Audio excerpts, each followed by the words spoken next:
This is 𝗟𝗶𝗽𝗃 in Chicago, and you're watching my channel, Knowledge for Quality of Life.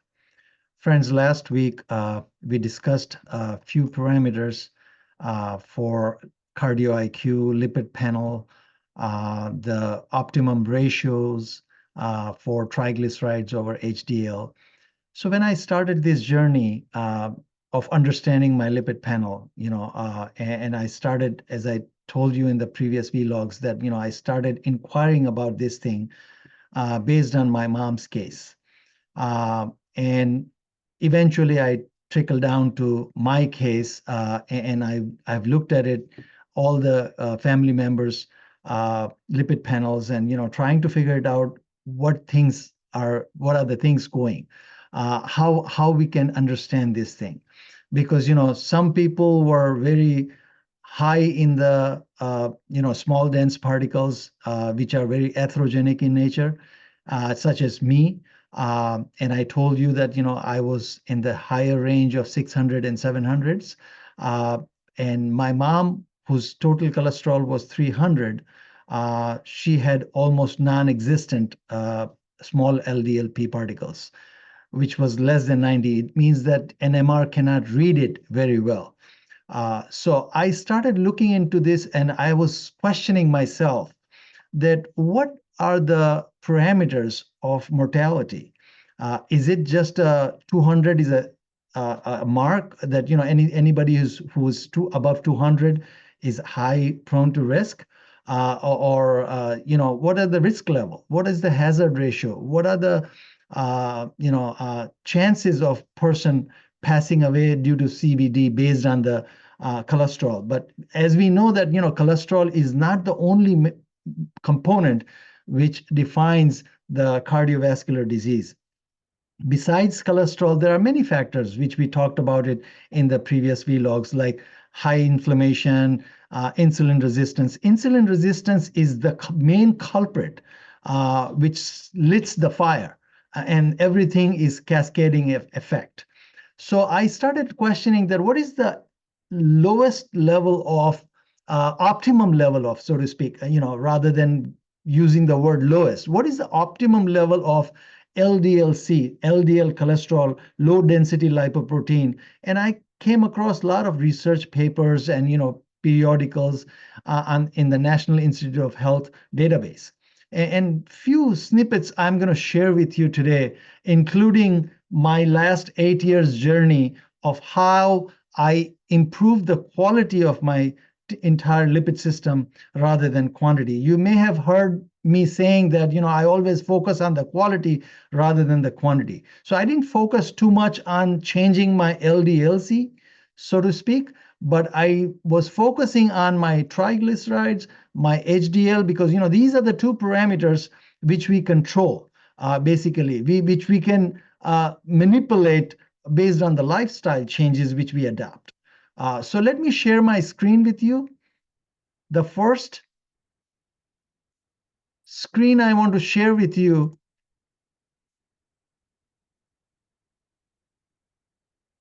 what you're seeing here is a detailed study, almost 9.4 years long study in Denmark, Copenhagen.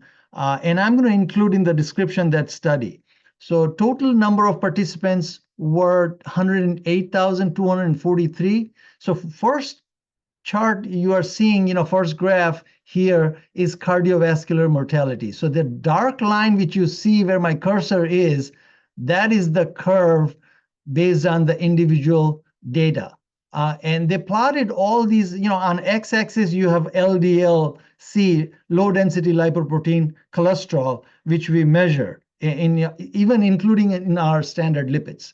And on the y-axis, you see a variety of parameters, like first one has a cardiovascular mortality, second one is a cancer mortality, and then third is all the other mortalities besides cancer and cardiovascular. So you see that the optimum level of cholesterol, which has a risk ratio, a hazard ratio of 1, where the slope becomes 0. Anything less than that, you have a risk factor on the high side, more than 1, and anything on the right side you have a risk factor higher than 1. So 132 milligrams per deciliter or 3.4 millimoles per liter was the optimum number.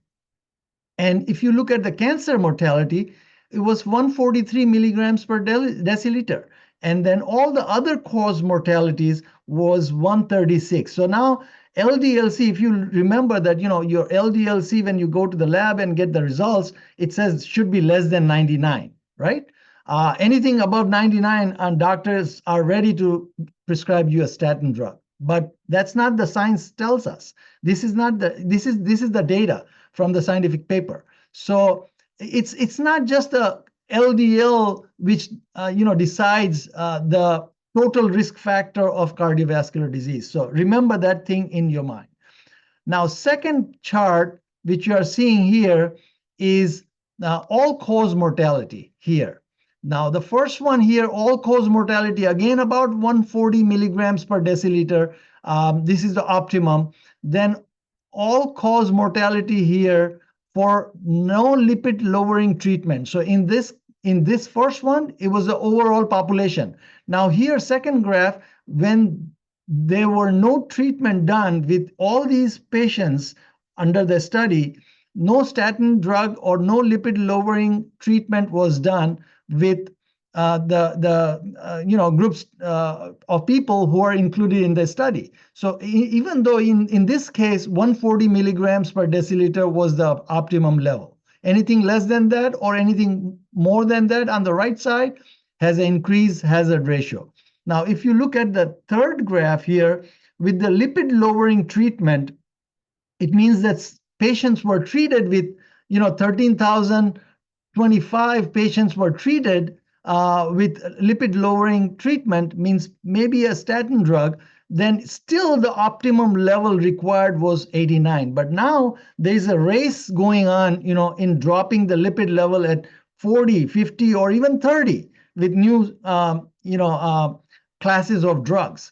Now, we know that, here in this case, in the previous case, if you see that, due to all cancer mortality, you have to have a 140 milligrams, here in 143 milligram.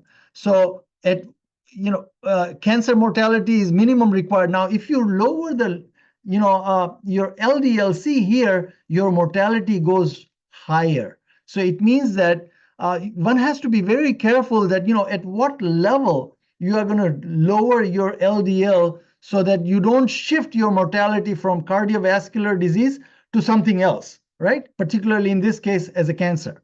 So, and there are a lot of research papers written that, when you bring your LDL so low that your cancer risk goes through the roof.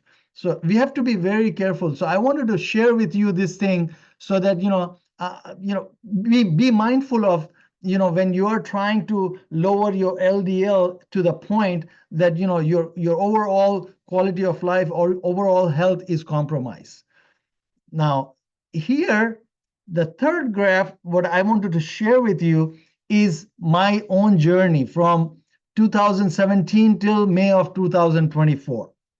So this is basically 8 years data.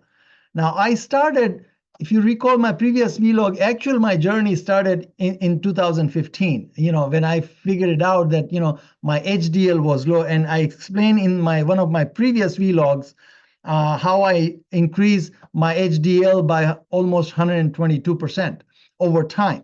Now, this first time you see 44, but, in originally 2015 data, it was 27, my HDL. So what you're seeing here in the first row, these are the dates of each year for my, annual physical, when I do my blood work. This is the total number of particles, which is like total number of vehicles running in my arterial system, in the blood system, which carries my cholesterol from liver to the different cells for different processes and, synthesis. So these are total number of particles which you see here, and they are pretty much in line, not big difference, but, in triglycerides, in the second row is my triglycerides, which says that, the range should be 30 to 149. Now, they are saying that, it should be less than 150. As I said in my previous vlog, that it's higher number from my perspective, because 150, when you have 150 or below even, like 90, 92, you will see that, I had, 92 here, but my small dense particle was 666. You see that? And that was the alarming sign. And this small dense particle are the smaller particles like golf ball. It has a lower surface area and they get oxidized pretty quick. And they are the ones who are the biggest culprit in plaque formation. Under the, some other influences, like if somebody's, insulin resistance and high inflammation, which we will talk about, that, what it causes. What are the reasons which which implies this kind of a conditions for high inflammation and insulin resistance. So if you look at my triglyceride is pretty much in line, plus minus until here 2022. So when I started looking at my HDL, when I fixed my vitamin D level, if you recall, I did many vlogs on vitamin D because, that is the number one thing which I fixed in my case and my family members first. So vitamin D started moving up after a year and a half. And, since then, it is moving up, up, up, up, up, up. Now, when you see this number, LDL cholesterol, the LDL-C, which I showed you on the previous graph, it's pretty much same. This quantity of the cholesterol which my liver produces, I cannot change that thing. It may go a little bit here and there based on what I ate 3 days before I went for the lipid test, because, this system is so dynamic that, if I go for the blood test today, what I ate probably in last 3 days is going to play a major role in my cholesterol panel. And if you look at this row where my cursor is, this is the small dense particle. So my number was in 2017 like 666. And remember that my mom's total cholesterol was 300, and this number, this small dense particle, was less than 90. Now, if you look at the last row here, my total cholesterol is total 183. As compared to my mom was what, 300. And this thing, started me thinking that, what is going on here? And I did, so many hours of reading that, I'm just giving you a snippets here. Of course, I cannot explain all the papers which I have gone through over the years. But here I captured my true findings and how I improved over time. So if you look at my LDL-C is pretty much stagnant here, plus minus here and there, but my particles started reducing slowly and gradually as my HDL started going up, because now my particle size is moving towards the bigger size, and my smaller particles are getting lower and lower day by day.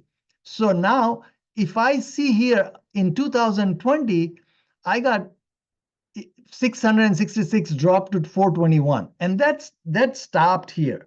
And I was doing basically limiting my carbs. So based on Dr. William Davis, what he explains in his Track Your Plaque book, and he has written many articles and many papers, he says that fix your first HDL, vitamin D level, get your HDL above around 60, and wait for few years, like year and a half to 2 years. And then you see your, vitamin D is going to make your HDL slowly move up, and remove all the sugars from your diet, basically all the refined sugars and all the sugars, because all the sugars and fructose generate small LDLP, increases triglyceride. The higher the triglyceride, higher the small dense particle are going to be. So if you see here, so I try to avoid, I'm not going to discuss more about that, what diet I've been using. I'm going to do the separate vlog that what alterations I did. But I wanted to give you that, I started doing here, restricting my carb intake and then avoiding all the sugars. Now, I was not eating any refined flour, means grains. Particularly folks from subcontinent India and Pakistan and Asian countries, we use a lot of carbs, like in form of chapatis or rotis or rice. And I was watching very carefully that, and then started this number going down, and got stagnant at 421. It wouldn't budge more than that. But later on, I found out a paper that, it was this break I got from 421 to 200 almost dropped is because of the olive oil, extra virgin olive oil. And that's the one I incorporated in my diet. So hang on to that, because, there's a chance that, whatever they claim in the marketplace, extra virgin olive oil, chances are that, it's going to be a blended one and it's not pure. So I will do a separate vlog on that what to look for in olive oil. What did I do actually? How I researched the polyphenols and all that. I'm going to cover in different vlogs. So here I incorporated that olive oil and then started going down. And most recently I got it to 182. So now if you look at from 666 to 182, it's close over a little bit, 70% drop. It's a huge drop. And I don't think so any statin is out there which can, perform this kind of a performance, that kind of a drop. And remember that, one of my doctor I visited, cardiologist, he was ready to prescribe me, a statin drug. And I said, no, I want to do with the lifestyle change.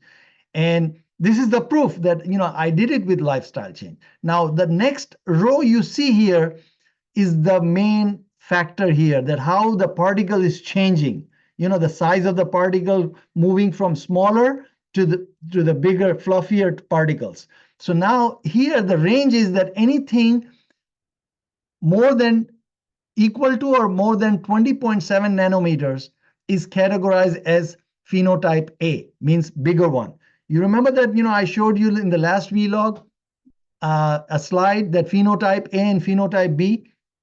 Phenotype B is the smaller one, which are the culprit one.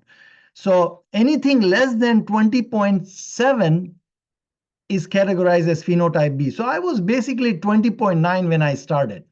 I was basically on the borderline. But if you see my number sizes here, my LDL particles, overall particles, okay, here. So basically this first row is the total cumulative particle numbers. So basically this size is telling me that I have small particles, I have medium particles, and I have large particles. So aggregate size of the particles overall, my number is increasing. So I started with 20.9 and I got up to 22.23. Now I have included here this yellow column. This is NMR lipoprofile, and this is a cardio IQ. So cardio IQ gives you a different unit.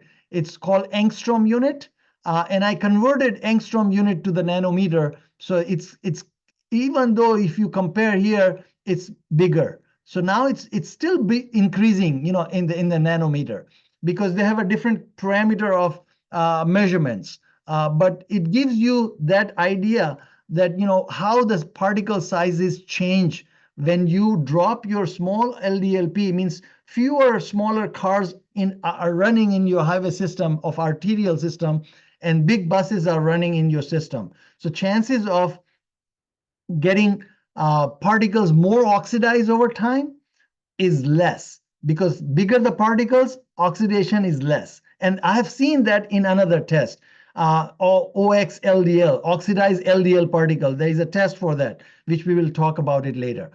Now here, the next row is lipoprotein insulin resistance score. If you recall from my previous vlog, 1 to 33 was normal, 33 to 66 was pre-diabetic, and anything above 66 was diabetic, right? So you see that, I started because they were not measuring here in these 2 years LPIR score under the NMR. So they started doing in 2019, and I got less than 33. So still, it was okay, but not a good, very great number. Then it dropped to 26. So I'm getting more insulin sensitive. You know why? Because I was avoiding sugars, all the sugars, and I was avoiding the refined carbs, means flours. Okay. And then started going less than 25. Last 2 years, I'm at 6, less than 6. Okay. So this lesser the number, it tells you that, how insulin sensitive you are. So you are very insulin sensitive because, you want to stay away from insulin resistance. Now, this is the part. The next row is what the pattern size is. Are you phenotype A or phenotype B? So it tells me that I'm from the get-go. I was phenotype A, but I'm remaining phenotype A. The next one is ApoB. This is another type of lipoprotein, which is another risk marker for CVD, heart disease. And ApoB is optimal if anything is less than 90. So I started with 99, but I'm moving in the downward direction, right? Then this ApoB is better measure for cardiovascular disease than LDL-C. So remember that. Then next one is apolipoprotein A1. This is the surrogate marker for HDL. So I started with 150, then it's hovering around, in the same range, sometimes lower, sometimes higher, but, I'm pretty much same. But if you take the ratio, this is another ratio besides triglyceride over HDL ratio. It's one of the leading ratio which the cardiac community is well known with. This is another ratio, ApoB over ApoA1. So this should be optimal if you are less than 0.77. So if I divide these two numbers, I'm getting 0.66, 0.58, 0.66, and most recently I'm at 0.51. Now, the next row is Lp(a). I want to put little emphasis on this one. This is the most culprit type of lipoprotein which we may have inherited from mostly either mom or dad. So those folks who are watching this and who have any family history of heart disease, either mom had a stroke or heart attack, dad has a heart attack or stroke, or any brothers, sisters, make sure that you get your LPA check because, it doesn't change over time. It either you have it or you don't. So anything less than 75 nanomoles per liter is normal. And I believe, if I recall correct, that in milligram per deciliter is 29 number. But one can convert in the calculator in the scale. So I'm always on the low side because, I don't have any predisposition from hereditary disease. So mine is low. So at least this is a peace of mind that, LPA is not an issue. Now, if somebody is higher in LPA, then what? Some doctors treat with niacin. So be careful with niacin because, some doctors treat HDL with niacin, which is vitamin B3.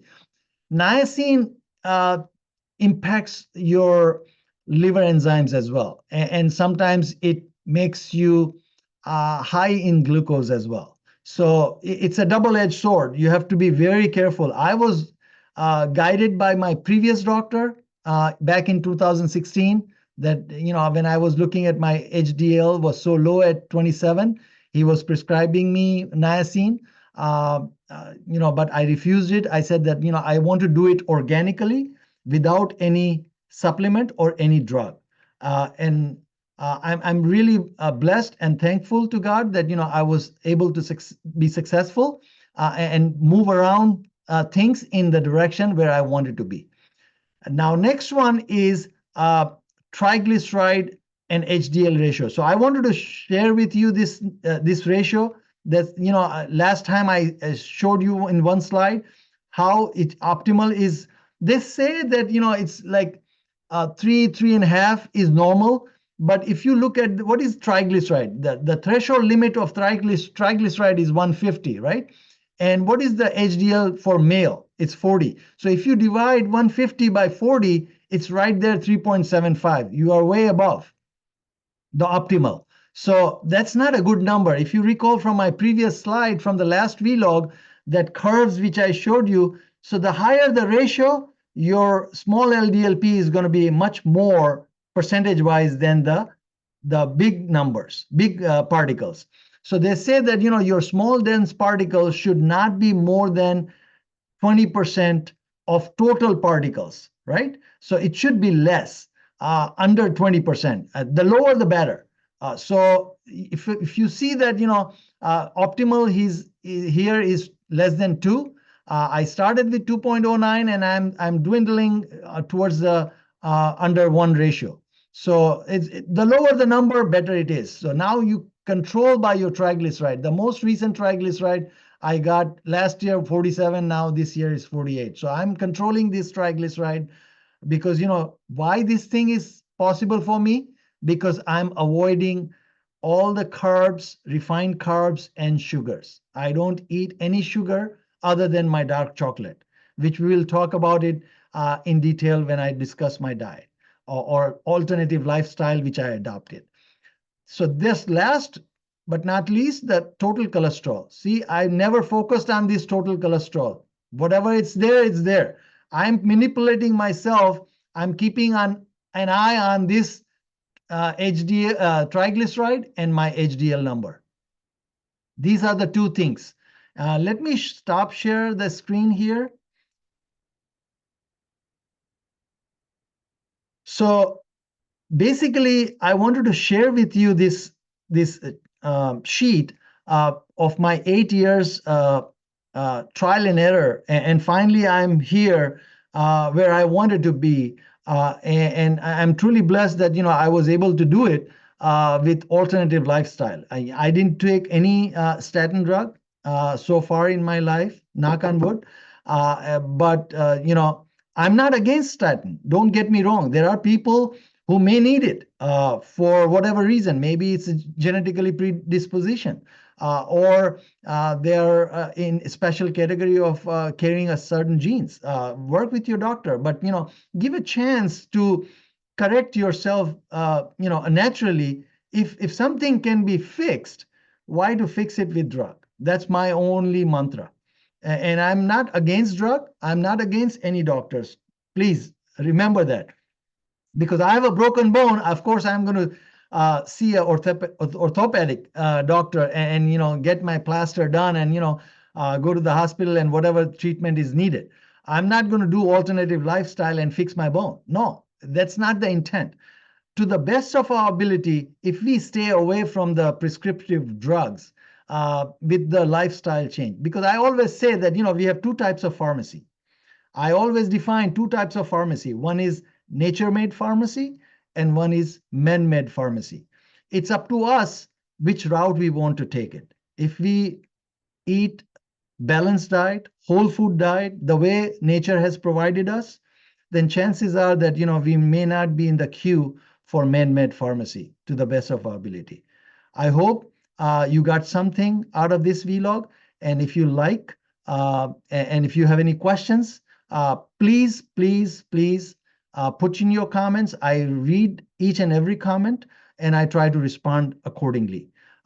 Hopefully, I'll share with you the type of lifestyles which I have adapted over years and where I am today. And hopefully, some people can get benefit out of it. And if you have any questions regarding that, please feel free to put your comments in the section, and I'll respond it accordingly. See you next week.